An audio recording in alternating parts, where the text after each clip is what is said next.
Steve Bick is a well-known voice in the racing world, host of Sirius XM Radio's At the Races. Hi, thanks for taking a couple minutes to preview the Belmont with me. It's my pleasure. Thanks for having me. Well, the big storyline, Steve, around here, as you know, are these Canadian wildfires that have brought in this really poor air quality. What's the latest that you're hearing about whether the race is going to go off? Well, the race will be fine Saturday, certainly. We canceled today. Thursday's card was canceled. And honestly, probably could have run today. But under the conditions and out of an abundance of caution, and for all the obvious reasons, canceled, and the two stake races from Thursday will be moved to Sunday. Friday and Saturday look fine. I mean, there's every indication that the worst of it's behind us. I guess there might be a little bit of a peak Thursday afternoon, but the alert ends 5 o'clock on Thursday. All indications are that Friday and Saturday will come off as planned. I think we're supposed to get a little bit of rain around here as well, which might help just with the overall air quality for fans. But good to know that you're not flagging any concerns that something might be derailed over the weekend. It's a huge race. It's always a ton of fun. We're going to see Forte now for the first time after that unfortunate late scratch at the Kentucky Derby. Let's start there. What do you make of Forte's chances, particularly at this distance, which, as you know, and as many horse racing fans know, can be a challenge, a daunting task for a lot of these horses? Under the best of circumstances, going 12 furlongs is a challenge. Hasn't run since the Florida Derby. I'm against him as at 5-2. I don't want any part of him. I think it's great that he's running, and certainly a majority of players are going to use him as a takeout neutralizer, basically leave him off their tickets entirely. And from that standpoint, it's nice to have him in the race, but it's also nice to have the 2-year-old champion participate in a Triple Crown race after the issues in Louisville, which were understandable. They could have run in the Preakness had they had that camp, had the Pletcher-Rapoli camp, had they scratched themselves on Friday. He could have run in the Preakness. There wouldn't have been the 2-week hold period as a vet scratch. He wouldn't have been put on the vets list.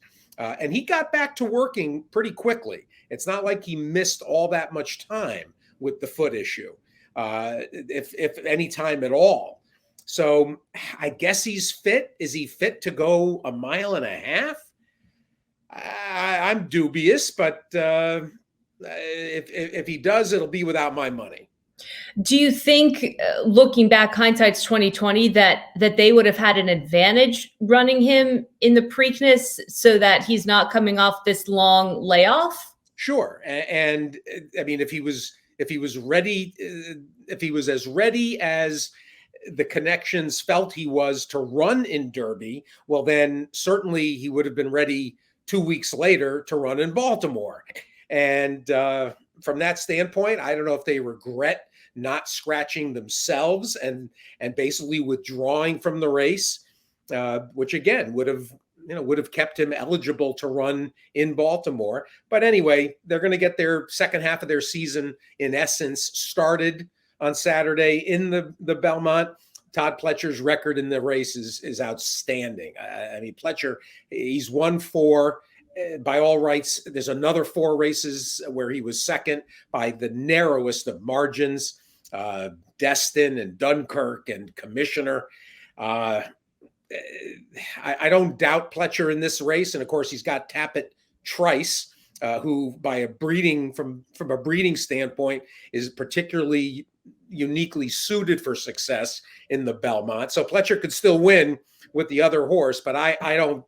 For me, Forte wins without my money. I'm on Tappet Trice because of what you just mentioned, the fact that the bloodlines would seem to indicate that he is poised to do really well at this distance. And, oh, by the way, the other thing that you mentioned, which is Todd Pletcher's record of success at this particular track, having a lot of horses at this track, understanding how to get horses ready for a race like this. Do you like Tappet Trice? Do you think that is a decent pick heading into the weekend? It's more than a decent pick, certainly, and he's a horse that when he started to emerge over the winter, even before he won the Tampa Bay Derby, there was the murmuring that, this is this year's model of Tappet runner that is going to win the Belmont Stakes. So he's been the Belmont sort of mojo horse really all winter and spring, and I don't have anything against him other than price. That's my only concern. I think he'll run well. One thing that would be slightly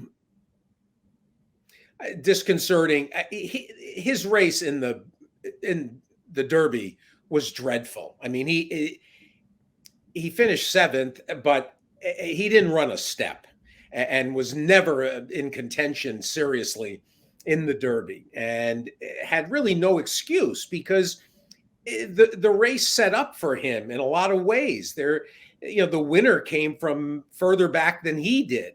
The pace, you had a hotter pace than anybody, well, almost anybody. I kind of expected a hot pace, but you had a hotter pace than was anticipated. I don't know what Tappet Trice's excuse was in the Derby. The Belmont is not a race where deep closers traditionally succeed. It's a race where you want to be in the flow. You want to be in the front half of the field, not left with too much to do. And stylistically, that's really not him. He was a little closer in that win in the Bluegrass. Luis Saez sensed a slow pace and got him involved at just the right time. At the moment, it looked like he was moving early. It ended up being a brilliant move. I won't be surprised if he's third in here. I'm going to be mildly surprised if he wins. I have not actually finalized. I think I know my top 4. I'll probably end up picking him 4th because I think you have to respect him enough to use him. But I've got other ideas on the win end. You're talking me out of it now. Maybe no, don't let me do maybe that. I'd throw him in a trifecta or something. Maybe he's not. But it kind of goes back to a question that I always think about, which is how important are the bloodlines and the breeding for specific distances? Because at the end of the day, the horse has to do the work and has to have the right trip. I mean, when you see everybody say, "Oh man, he's built for this distance. This is a Belmont horse," how much stock do you really put in that? Oh, a lot. I mean, this race is only run when it comes to 3-year-olds on the dirt.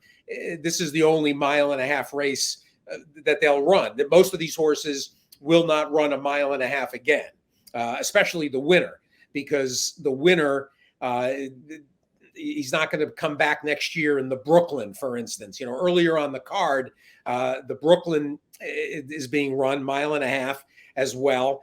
And as it happens, Red Route 1 has his full brother in that race, which is kind of fun. I like that. I love when siblings run on the same card or run in the same race, which can happen. But this is a race that's uniquely suited for long-winded pedigrees. And in most cases, you don't necessarily want a pedigree, like for a Derby, for instance. You don't want a stamina sire and a stamina dam side. You want to have speed with stamina. This is a race where you do get stamina sires over stamina, daughters of stamina sires. Arcangelo, the winner of the Peter Pan, a late developing runner for Jenna Antonucci. This would be a mammoth career achievement for Jenna Antonucci to win a Belmont Stakes. He's a horse that's by Arrogate out of a Tappet mare. He's completely suited for this kind of a trip. He already took the step forward going 1 1/8 miles for the first time. Now he's going to go the 1.5 miles. He may be uniquely suited for it. A lot of people are on that horse. Is that a solid pick in your opinion heading into the weekend? I've heard a lot about Arcangelo and at this distance that might be the pick. He's certainly a horse I think you want to use in your plays. Again, I'll be mildly surprised if he were to win this. But I expect that he could run well. I also think because he's being so widely mentioned and rather has gotten I think a little bit of an outsized profile coming into the race. I think he'll end up being less of a value than you would have wanted on him. For that reason, the two Brad Cox runners to me are really where you want to start. Angel of Empire, who ran a very good third in the Derby, and Hit Show, who was sixth in the Derby, and other than Two Phils, who was second, Hit Show was the only horse in the Derby that was close to the pace, other than Two Phils, who ran by far the best race in the Derby. Better than the Derby winner ran. But Hit Show ran sneaky well in the Derby. And I think he comes back in this spot. He's 10-1. You get Manny Franco, who knows Belmont inside out. This is another horse that's got Tappet in the pedigree, out of a Tappet mare by Candy Ride. And I think Hit Show, for the price, he's the right horse. If I had to say who I thought the most likely winner would be among the favorites, to me, it's Angel of Empire. Puts the blinkers on, so he might be a little bit closer. This is something Brad Cox has talked about all week, that he used blinkers on Angel of Empire all winter. Then he ended up taking them off for his races. Puts them on in here just so he's a little more focused and a little closer to the pace. He's 7-2. Of the favorites, Angel of Empire, then Hit Show, 10-1 is the right value. So that's my lean, the 8 and the 7 as the two keys in the Belmont. What about National Treasure, Baffert's horse? National Treasure was a very fortunate winner of the Preakness. He did not run particularly fast. He would have to improve to win this. Baffert certainly knows the kind of horse you want.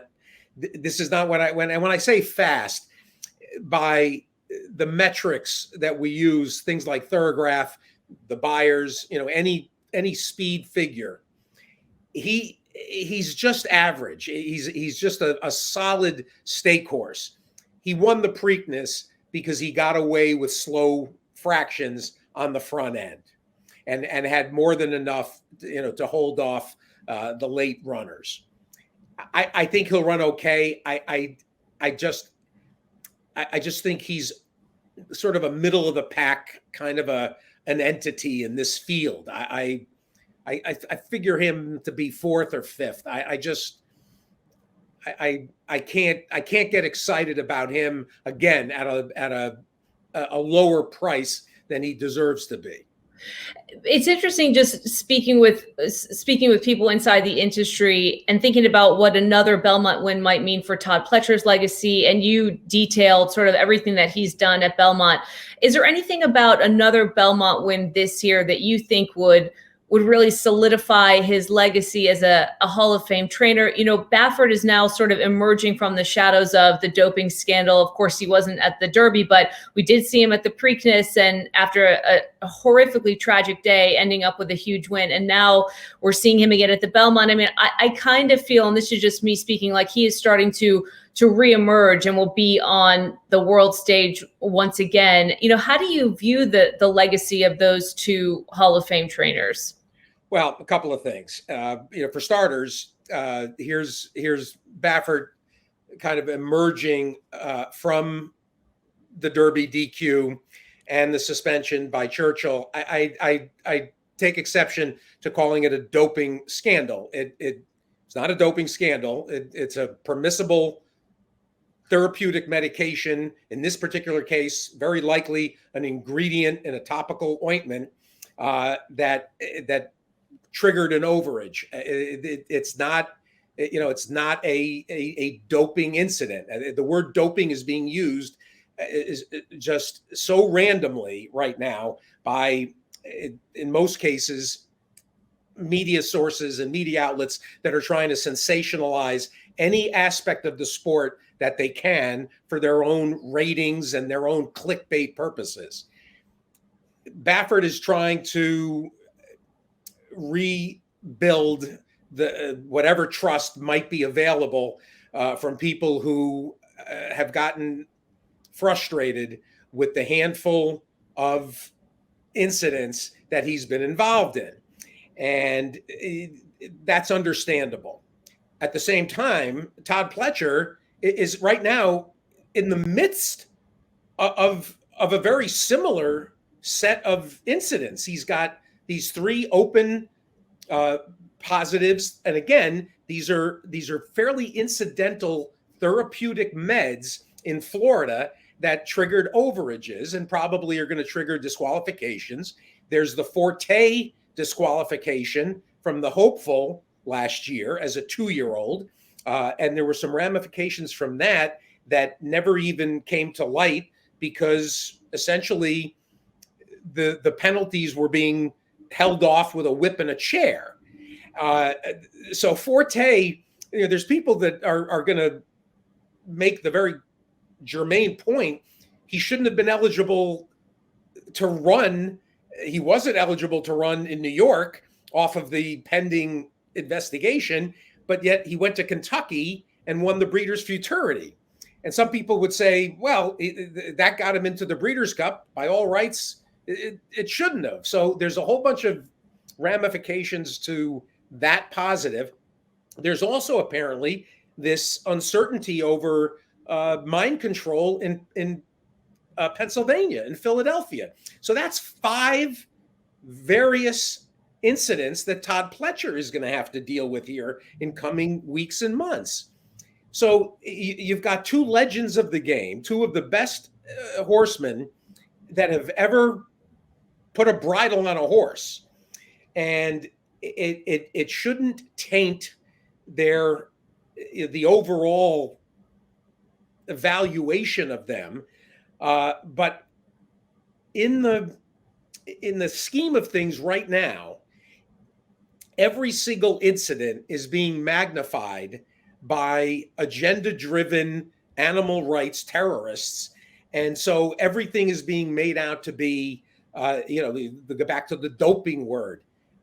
So both of them, both Todd Pletcher and Bob Baffert, given the size and importance of their stables, they can't have missteps like these. Mm-hmm. You absolutely have to have, just pristine operations.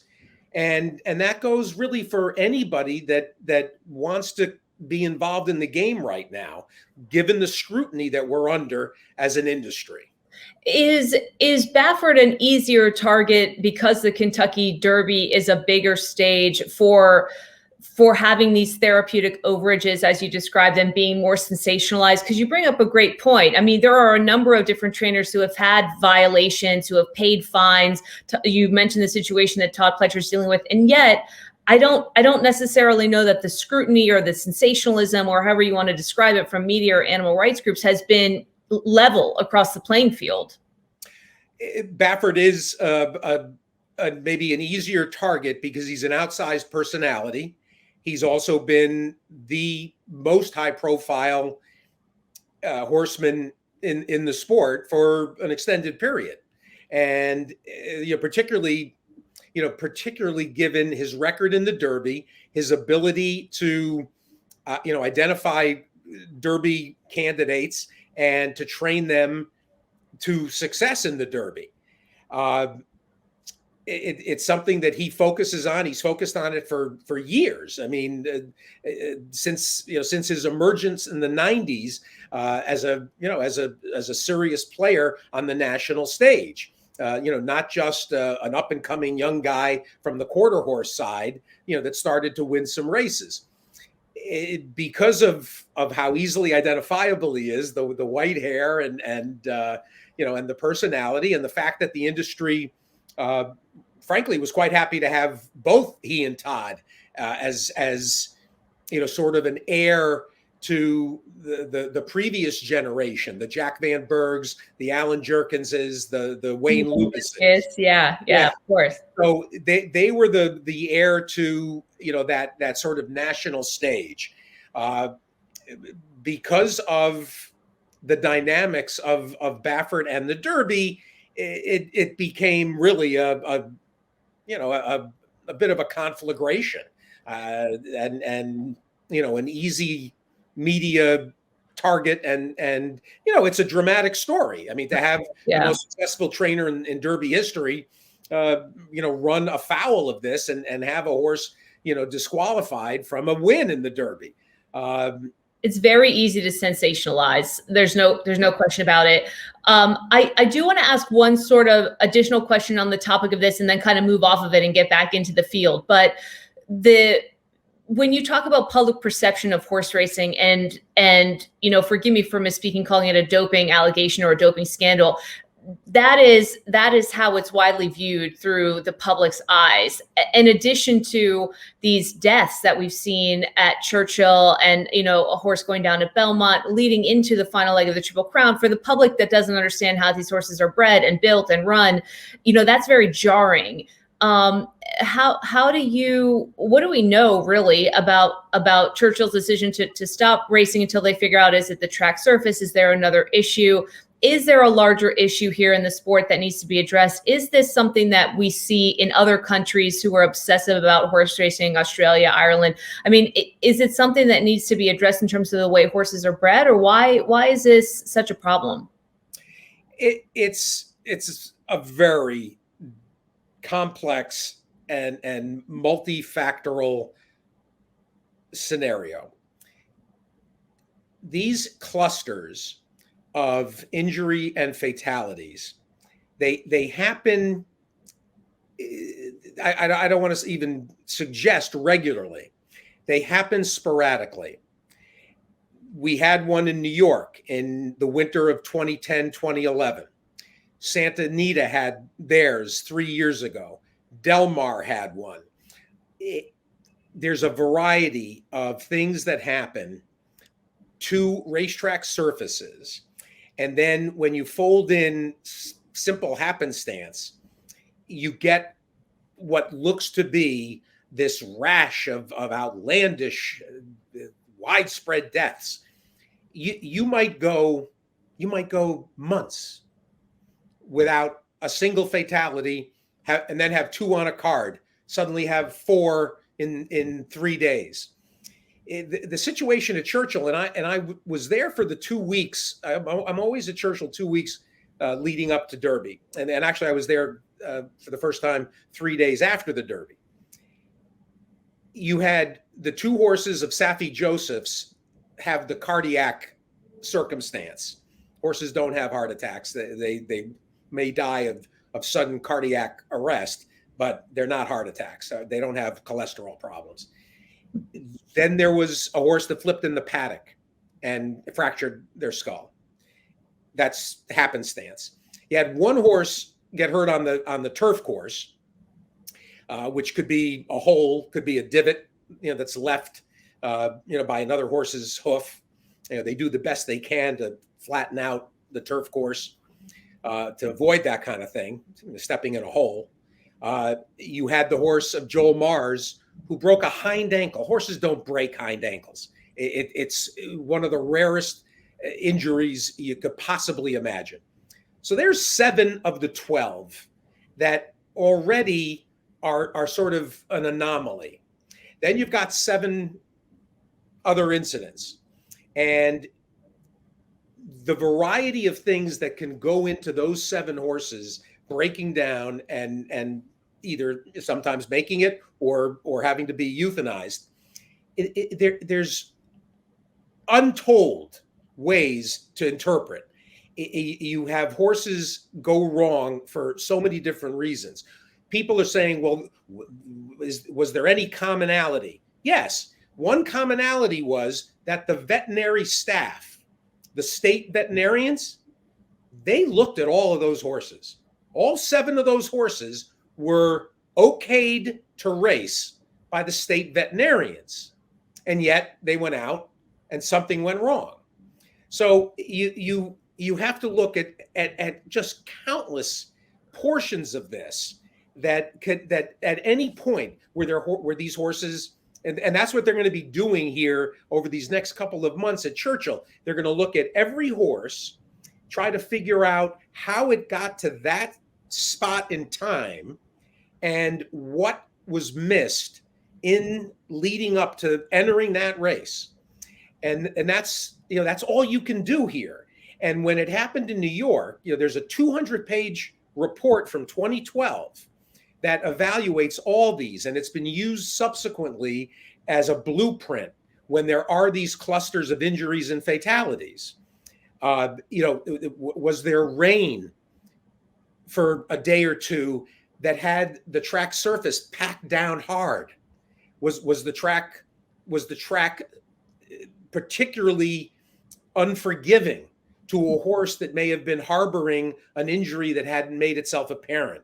These are all the things that go into it. And I mean, honestly, how what I just went through, how do you explain this to a public that has no idea what a horse even is, and hasn't seen a horse in their lifetime up close? Of course. I mean, and forget about how a horse is built, and just from a musculatory sort of standpoint, and the bones and ligaments. I mean, it's a very complicated issue, as you say, so multifaceted. Yep. And now that you're kind of explaining it all to me, which I appreciate, what comes to mind for me is, how do tracks sort of track, if you will, the conditions of their surfaces and whether they've deteriorated to a point where they need to be flagged or reevaluated? I mean, I don't know. It seems challenging if each of these little rash of deaths is associated with a specific surface, a specific track. I remember Santa Anita, they were clawing their eyes out trying to figure out what was going on with the surface of that track. How do you get ahead of that so you make sure that the conditions are optimal when it's so complicated? Last thing, sort of away from the field of the Belmont, and then we'll get back into it, and I won't keep you too much longer. Belmont itself is undergoing a pretty significant renovation. And there's a little bit of talk, and you would know this better than me, being based in Saratoga, that the Belmont Stakes might need to be moved in 2025 to another location.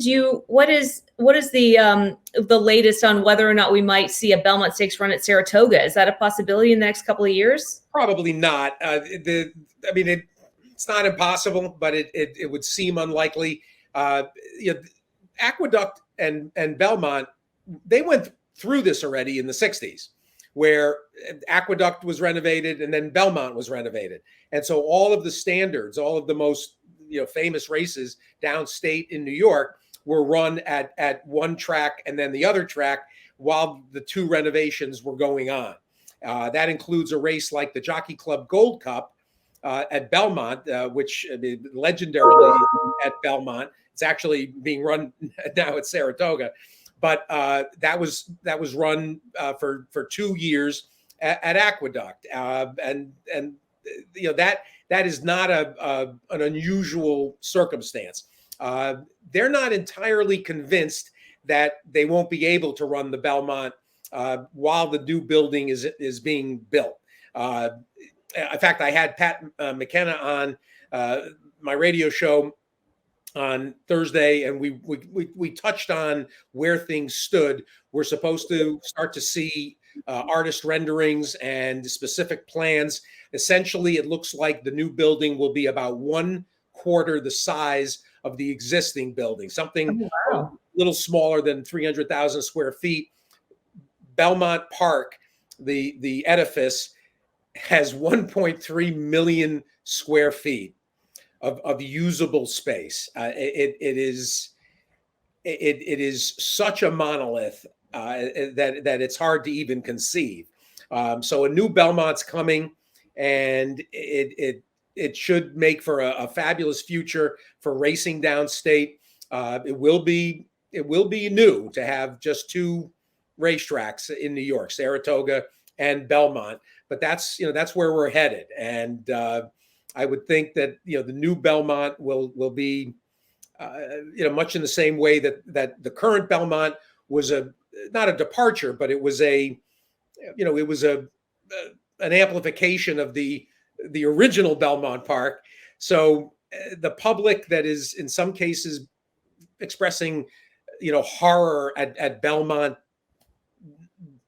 being demolished, and it's going to be tough for people. There's going to be tears shed. And it's one of my favorite places. People say, "What's your favorite track?" Oh, it must be Saratoga. It's not. Belmont's my favorite track. But a pretty glorious future lies ahead for Belmont Park. Yeah, I mean, you're talking to somebody that brings a bagged lunch and hangs out, and the accessibility to the paddock. Me and my family, we go to the track on the weekends on an off weekend when it's not a Belmont Stakes. We love it. It's special, and the scale of it that you mentioned, calling it a monolith, I love that descriptor. It really makes it special. I mean, when you're outside at the paddock, kind of walking around, getting a look at these incredible thoroughbreds, and you've got the vines that are kind of coming down off the wall. I mean, it's a beautiful place. Granted, it could use a little bit of elbow grease in terms of making it a more hospitable host, I think, for a crowd that might want to go to the Belmont. But for a true railbird, there's something about it that I think a lot of people hope remains unchanged. And Saratoga, man, that's a beautiful track too. I mean, you've got the pick of some of the best tracks in the country right here. So we've been through, Steve, some of the favorites. You gave us a great 10-1 price. We talked about National Treasure, who a lot of people might be interested in. Kind of handicap the rest of the field for us quickly, the handful of horses that we missed. What long shots, is there a long shot that you think could surprise, or do you think it's pretty straightforward? It's pretty straightforward to me. I mean, hit show at 10-1 is a nice, middle priced long shot. I think Red Route 1, who we just touched on a little bit, Red Route 1 ran a sneaky good race in the Preakness. And for anybody that wants to lean in that direction, looking for a price, they could do worse. The two rank outsiders, that Il Miracolo coming up from Florida, 50-1, and seems outclassed in here. I certainly respect Antonio Sano as a horseman, but the horse just doesn't really make sense in here. And then there's Tappet Shoes, the other Brad Cox runner, the third Brad Cox runner from the rail, who's nice enough, but just feels like a horse that's going to contribute to the pace essentially. So I think Forte and Tappet Trice, the two Todd Pletcher players and favorites, then the two Brad Cox horses, then Baffert. That's your top five essentially, and beyond that, Arcangelo, we talked about, is of interest and is going to be an okay number. I think it'll probably be about 6-1. It feels like that 5 or 6 is where your superfecta lies. I really appreciate the time. We kept you for way too long, but it's just fascinating stuff to talk about what's sort of tracking in the industry and also what we can look forward to in the last leg of the Triple Crown. We don't have a Triple Crown hopeful, but it really doesn't matter. If you love Belmont and you love a race like this, then it's just tailor-made for a good day at the track. Thank you so much, Steve. Appreciate it. And just remind everybody before we let you go, where we can find you on Sirius XM. Sirius 219, XM 201, Sports Zone 964. Sirius XM online, and stevebick.com. The show is Monday through Friday, 9 to noon. Repeats the next morning, 6 to 9 on the network. Available with archive and pod and so forth through the website. And moving toward our 18th year on Sirius XM, and it's basically a talk show. It's kind of a Today Show for racing. If you're a beginner, you want to learn. If you're an industry stakeholder that uses it as a touchstone to the industry, and if you're a horse player, it's a great way to basically mainline the sport 5 days a week. Yeah, that's really cool. And the characters in the sport are so rich that I love the talk show format, because the entertainment, as you are well aware of, having spent decades in the industry, is endless when you start to get to know some of the main players involved. Steve Bick, thank you so much. Appreciate the time. Thanks so much for having me.